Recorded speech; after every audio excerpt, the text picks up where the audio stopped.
Kelihatan? Ya. Oke. Assalamualaikum warahmatullahi wabarakatuh. Ya, di sini saya akan memberi pengantar kurang lebih 20 menit. Semoga kurang. Mengenai trematoda dan cestoda. Nah, kemarin kita sudah mempelajari tentang tentang apa kemarin? Nematoda. Nah, ini kalau misalnya lihat di jadwal ada sedikit salah, miss. Jadi kita ke trematoda dan cestoda, besok baru nematoda darah jaringan ya. Nah, di sini trematoda dan cestoda, nggak bisa. Nah, dia sudah ini ya Mas, nggak bisa. Nah, ini kalau cacing parasit itu ada nematoda atau roundworms atau cacing gelang, kemudian ada platyhelminthes, flatworms atau cacing pipih. Nah, nematoda sendiri menjadi subkelas, ada Adenoporea, ada Sekernanthea. Udah bisa Mas? Oke. Oke. Tapi sekarang kita fokusnya di Platyhelminthes. Kalau nematoda dia ciri-cirinya dia memanjang, terus silinder seperti tabung gitu dan tidak bersegmen ya kemarin. Jadi makanya disebut roundworm, cacing gelang. Dia Decius berumah dua, ada jantan, ada betina, ada body cavity-nya. Jadi jelas sekali ada saluran badannya. Kemudian alimentary kanal komplit. Jadi dari alat mulut sampai ke pembuangan itu lengkap. Sedangkan Platyhelminthes ini kita kelasnya ada cestoda atau cacing apa? Cacing pita. Terus trematoda, flux atau digenans. Nah, cirinya ini bedanya ini kalau kemarin itu memanjang silinder, sekarang dorsoventral. Jadi ada dorsal, ada ventral, flat seperti daun, seperti pita, dan ada yang bersegmen, ada yang tidak bersegmen. Dan jenis kelaminnya ini hampir semuanya hemaprodit kecuali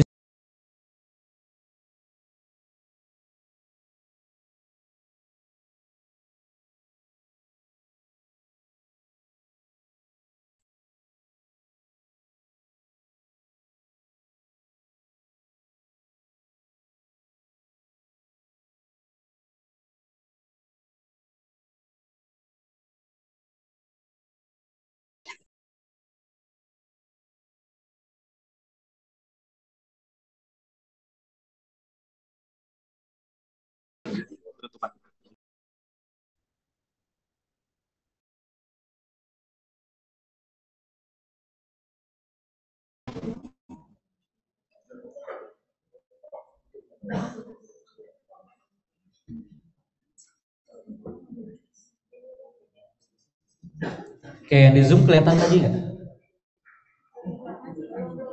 Belum. Udah?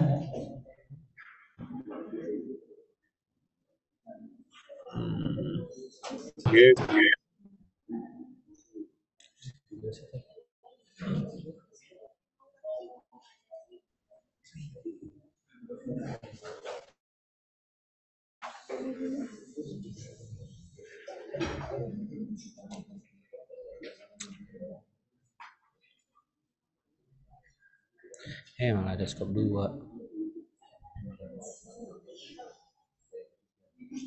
Udah kelihatan?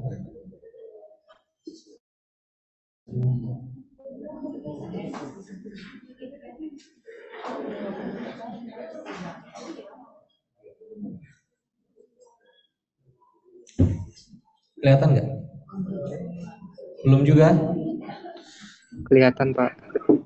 Kelihatan. Oke, kita lanjutkan ya. Kemudian body cavity dia tidak ada karena dia pipih.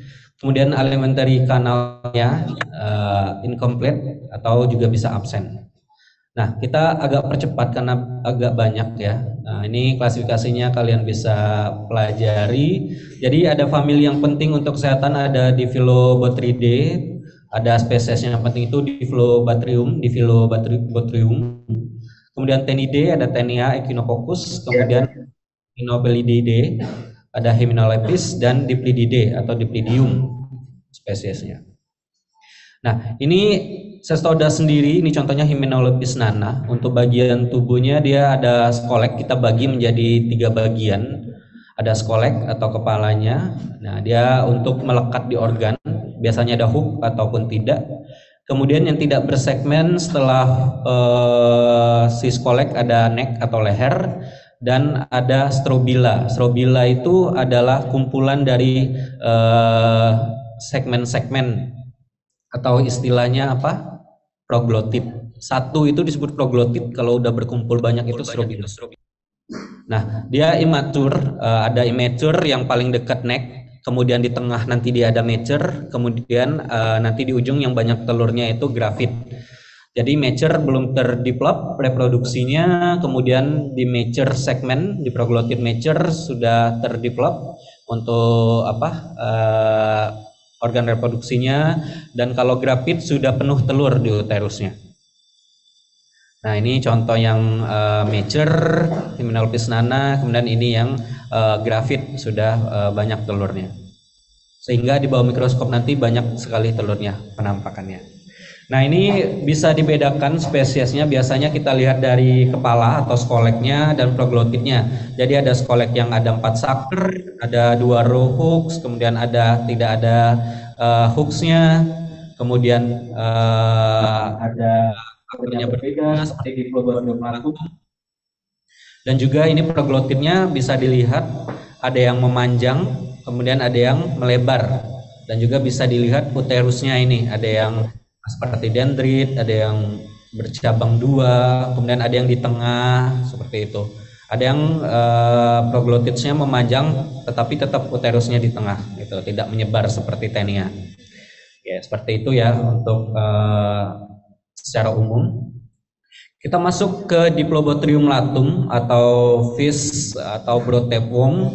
Nah, di sini dia adalah cestoda yang paling panjang. Ini bisa sampai 10 meter yang bisa menginfeksi. Nah, ini skoleknya berbeda. Dia ada seperti sucking groups, jadi seperti sendok ya, di dorsal maupun di ventral, jadi sepasang ya. Nah, itu fungsinya untuk berlekatan. Dia tidak ada hook, tidak ada rostellum, jadi hanya botria ini, namanya botria, sucking groupsnya ini. Dan proglotitnya pada saat mature, dia uterusnya akan berbentuk seperti bunga atau rosette shape, berada di tengah. Nah, ini di proglotit yang mature. Kalau bisa kita lihat ada genopor di sini, kemudian ada testis, kemudian di samping sini ada kelenjar pitallaria. Kemudian yang hitam ini, yang tebal ini itu uterusnya, berbentuk seperti bunga. Yang di bawahnya ini itu ovariumnya. Nah, jadi di sini juga kalian diminta untuk mengamati dan menggambar. Nah, ini telurnya, dia berbentuk oval, dia ada operculum untuk kalau misalnya mau keluar larvanya, mau menetas, dia akan menekan operculum sehingga akan keluar dari sini. Kemudian di seberang operculum ada seperti tonjolan aboverkular, ini seperti kenop. Nah, ini juga dapat menjadi ciri dari Diplobothrium.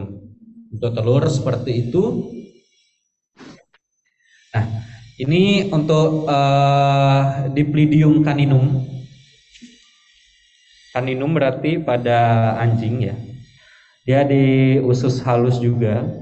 Nah, ini skoleknya ini berbentuk seperti conical, seperti kon, dan dia mempunyai rostrum. Nah, ini yang rostrum ini. Rostrum ini retractable, jadi artinya dia bisa ditonjolkan maupun bisa ditarik seperti ini. Nah, Kemudian ada hook, duri-duri yang ada di rostum itu hook. Nah, ini beberapa baris, nah, itu bisa mencapai 7 baris. Jadi banyak sekali hooknya ini. Diplidium caninum. Nah, ini proglotidnya seperti biji pumpkin, biji labu.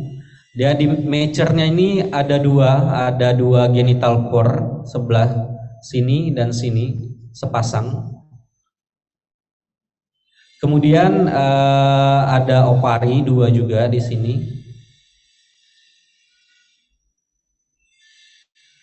Kemudian grafit, pada saat grafit dia sudah banyak telur-telur di sini di uterusnya dan hanya terlihat gonopornya saja ini. Kalau misalnya sudah grafit, jadi ovari, kemudian testis dan lain-lainnya tidak terlihat lagi. Testisnya di bawah ini. Nah, ini telurnya berbentuk satu ini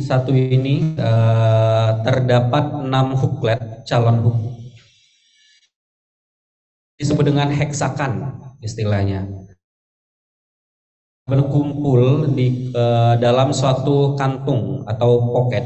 Jadi embryopornya ini diselubungi oleh kantung. Itu khas sekali untuk Diplidium caninum.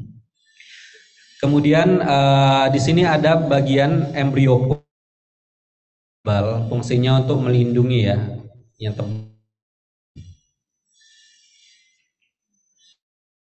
embryopor. Ini kalau telurnya si cestoda ini biasanya kita istilahkan dengan encospor. Oh, oncosper, salah, maaf. Oncosper. Oke. Nah, ini kita masuk ke tenia, ada 3 yang penting, tapi di sini kita hanya saginata dan solium. Dia menyebabkan taniasis, tapi kalau solium dia plus cysticercosis. Kalian sudah belajar, jadi tidak saya jelaskan. Ini juga sudah, dia di intestine, small intestine, dia panjang juga.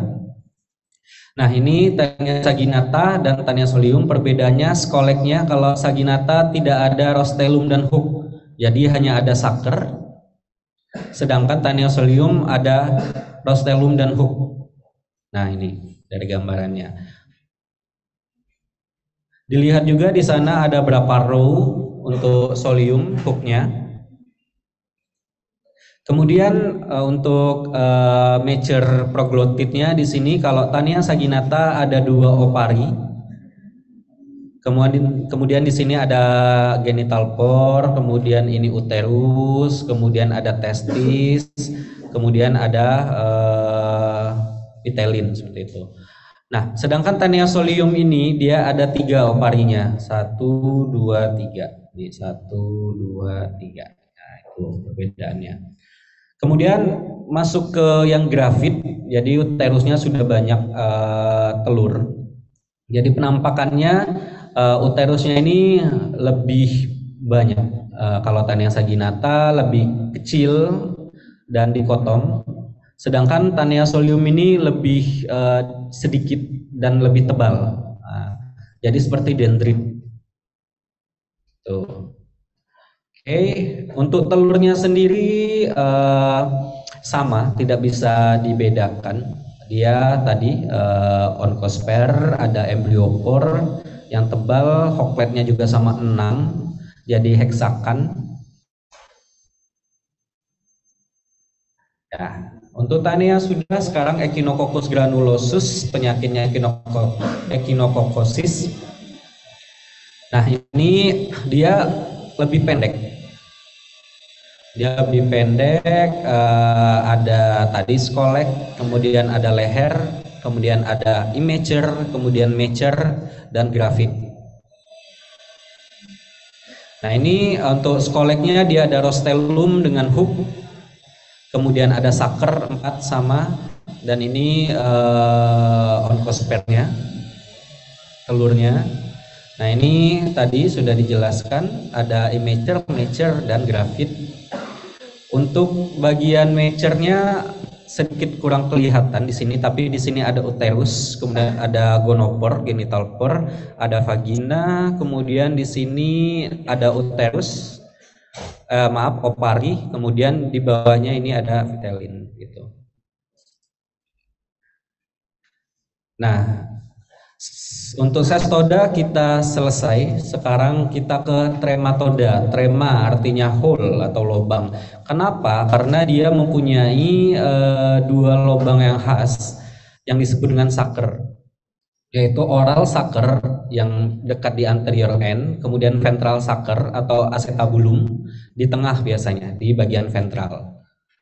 Nah, ini trematoda sendiri ada istilahnya flux ya, ada dikategorikan berdasarkan tempat dia menginfeksi. Ada blood flux, liver flux, intestinal flux, dan lung flux. Kita masuk ke intestinal flux, jadi flux yang di usus, trematoda usus. Ada fasciolopsis buski, intestinal flux, jadi flux yang paling besar yang dapat menginfeksi di intestin. Nah, telurnya seperti ini, elips, ada operculumnya juga nanti. Nah, ini untuk dewasanya. Nah, karena dia trematoda tadi berarti dia tidak berumah dua ya, dia hemaprodit. Di sini ada oral sucker, tadi sucker pertama, kemudian bulatan yang di tengah ini acetobulum atau ventral sucker. Di antara keduanya ada genital pore, ini kecil, tidak terlalu kelihatan. Turun ke bawah, enggak ke bawah ya, ke arah posterior. Dia ada uterus yang tebal ini, kemudian sini ada ovari, kemudian ada di samping-sampingnya sini ada pitellaria. Kemudian ini kelihatan dengan jelas intestinnya, dan ini testis. Nah, itu. Ini untuk fasciolopsis buski. Kemudian kita masuk ke liver flux. Liver berarti ada di hati ya. Trematoda hati, fasciola gigantica dapat menyebabkan fascioliasis, jadi beda ya. Kalau tadi itu fasciolopsiasis, kalau ini fascioliasis. Dia trematoda yang paling besar yang dapat menginfeksi hati. Nah, ini karena namanya juga gigantica, dia bisa sampai 5 cm ini. Ini oral sucker sama tadi, kemudian di tengahnya ada genital pore, acetobulum, kemudian yang tebal uterus, kemudian ada ovari yang di bawah uterus, kemudian ada testis, kemudian ada intestin di sini panjang, kemudian ada pitellaria di samping-sampingnya.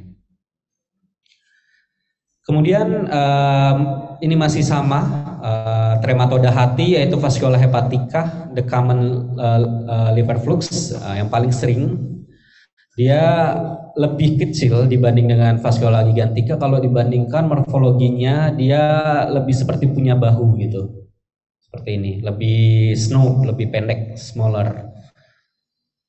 Nah, ini sama saja oral sucker, kemudian genital pore, kemudian acetabulum, jadi tetap ada dua sucker, oral sucker sama ventral sucker atau acetabulum. Uterus, kemudian ada ovari, intestin di sini, kemudian pitelin dan testis. Nah, untuk telur sendiri dia mirip-mirip, tidak bisa dibedakan juga antara hepatica dan gigantica. Dengan fasciolopsis buski pun agak susah. Nah, karena ini sama, ada operculum, kemudian ada tonjolan juga di abepularnya, abepoperkularnya. Selanjutnya ke lung flux, itu apa? Menginfeksi apa? Paru. Paragonimus westermani. Nah, ini Javanese lung flux atau oriental lung flux. Dia dapat menyebabkan paragonimiasis. Dia mirip, tapi ada perbedaan. Di sini oral sucker, acetabulumnya jauh sekali ke tengah, ventral suckernya. Kemudian intestinnya ini sangat kelihatan jelas. Testisnya juga hanya seperti ini. Kemudian di sini ada ovari. Kemudian genital pornya di sini lebih tidak berada di tengah sini ya. Jadi malah di bawah di posterior lagi acetobulumnya. Jadi agak berbeda dan ini sangat khas sekali kalau misalnya kalian lihat karena intestinnya ini nampak jelas dan berlekuk-lekuk.